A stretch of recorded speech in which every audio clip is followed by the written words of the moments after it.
তারা এসেছিল স্বপ্ন নিয়ে, কিন্তু ফিরতে হলো শিকলে বাঁধা অবস্থায়। বিমানবন্দরের মেঝেতে সারি দিয়ে বসানো লোহার শিকল, হাতকড়া আর কড়া নিরাপত্তা।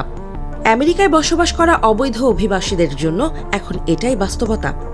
ডোনাল্ড ট্রাম্প দ্বিতীয়বার প্রেসিডেন্টের দায়িত্ব নেয়ার পর অভিবাসন নীতি আরও কঠোর করেছেন। আর এবার অবৈধ অভিবাসীদের দেশে ফেরানোর প্রক্রিয়াকে কার্যত এক ধরনের বিজ্ঞাপন বানিয়ে ছাড়ল হোয়াইট হাউস। ৪১ সেকেন্ডের একটি ভিডিও। এক যুবকের শরীর তল্লাশি করছে নিরাপত্তা কর্মীরা। এরপর বাক্স থেকে বের করা হচ্ছে লোহার শিকল। দুপায়ে শিকল পরিয়ে দেয়া হলো, হাতে লাগানো হলো হাতকড়া। সেই অবস্থায় বিমানে ওঠানো হলো তাকে। ক্যামেরার সামনে মুখ নেই কারো, সবাই পেছনে ফিরে যেন নিজেদের পরিচয় লুকোতে চায়। ভিডিওর শেষে একটি বাক্য, অবৈধ ভিনগ্রহীদের বিতাড়নের বিমান। ট্রাম্পের কঠোর অভিবাসন নীতি। ট্রাম্প প্রথমবার ক্ষমতায় থাকাকালীনই অভিবাসীদের বিরুদ্ধে কঠোর অবস্থান নিয়েছিলেন। ২০১৯ সালে পাবলিক চার্জ রুল চালু করে তিনি স্পষ্ট বার্তা দিয়েছিলেন, যারা সরকারি সহায়তা নেয় তারা আমেরিকায় থাকতে পারবে না। ২০২০ সালে কোভিড মহামারীর সময় আরও কঠোর হয়েছিলেন তিনি। এবার দ্বিতীয়বার ক্ষমতায় আসার পর সেই কঠোরতা যেন আরও দ্বিগুণ হয়েছে। আমেরিকায় বসবাস করা লাখ লাখ অবৈধ অভিবাসীকে ফেরত পাঠানোই ট্রাম্প প্রশাসনের অগ্রাধিকার। আর সেই প্রক্রিয়ার একটি বড় অংশই ভারতীয়রা।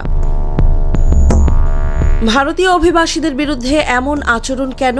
ট্রাম্প প্রশাসনের দাবি, অভিবাসন আইন ভঙ্গকারীদের সঙ্গে কঠোর হওয়া জরুরি। কিন্তু ভারতের বিরোধী দলগুলোর অভিযোগ, এই আচরণ ভারতীয়দের জন্য অপমানজনক। পায়ে শিকল, হাতকড়া পরিয়ে বিমানে ওঠানোকে অনেকেই মধ্যযুগীয় শাস্তির সঙ্গে তুলনা করছেন। ভারতে ইতোমধ্যেই ৩ বার মার্কিন সেনাবাহিনীর বিমান এসে ভারতীয় অবৈধ অভিবাসীদের নামিয়ে গেছে। আর সেই সব মানুষই জানিয়েছেন ভয়াবহ অভিজ্ঞতার কথা। টানা কয়েক ঘন্টা বিমানে আটকে রাখা, শৌচাগার ব্যবহারের অনুমতি না দেয়া, এমনকি খাবার ও পানীয় ঠিকমতো না দেওয়ার অভিযোগও উঠেছে। ইলন মাস্কের প্রতিক্রিয়া ও রাজনৈতিক বিতর্ক। এই ভিডিও প্রকাশ্যে আসার পর বিশ্বজুড়ে বিতর্ক শুরু হয়েছে। এমনকি ইলন মাস্ক পর্যন্ত বিদ্রূপ করে এই ভিডিও শেয়ার করে লিখেছেন, হা হা অসাধারণ। বিরোধীদের অভিযোগ, আমেরিকার সঙ্গে নরেন্দ্র মোদীর সুসম্পর্কের পরও ভারতীয় অভিবাসীদের এমন অবস্থা কেন? ট্রাম্প মোদী বৈঠকের পরও পরিস্থিতির বদল না হওয়ায় ভারত সরকারের ভূমিকা নিয়েও প্রশ্ন উঠছে। পররাষ্ট্রমন্ত্রী এস জয়শঙ্কর সংসদে জানিয়েছেন, অবৈধ অভিবাসীদের ফেরত পাঠানোর বিষয়টি নতুন কিছু নয়, এটি মার্কিন অভিবাসন নীতির অংশ।